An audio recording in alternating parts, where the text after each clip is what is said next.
কিসের ছবি আঁকছো তুমি? বাড়ি ঘরে। প্রাকৃতিক দৃশ্য, গ্রামের দৃশ্য আঁকছো। তোমার নাম কি? আয়নাপ। তুমি কোন ক্লাসে পড়ো? নাস। কোন শ্রেণীতে পড়ো?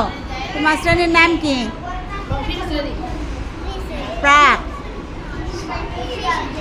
হ্যাঁ, প্রাকে পড়ো। তোমার শ্রেণীর নাম কি? প্রাক। প্রাক। প্রাক। তোমার স্কুলের নাম কি?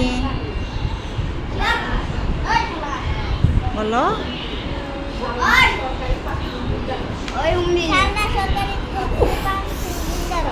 তোমার স্কুলের নাম কি?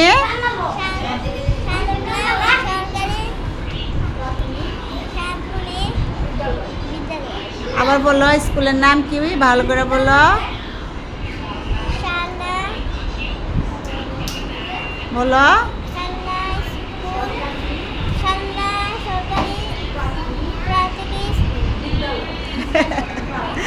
শিখতে হবে ভালো করে। হ্যাঁ, ছবি তো আঁকাইছে, অনেক সুন্দর হয়েছে। মাশাআল্লাহ, তোমাকে অনেক ধন্যবাদ। বাসায় আরো সুন্দর করে আঁকাবে। হ্যাঁ, আচ্ছা।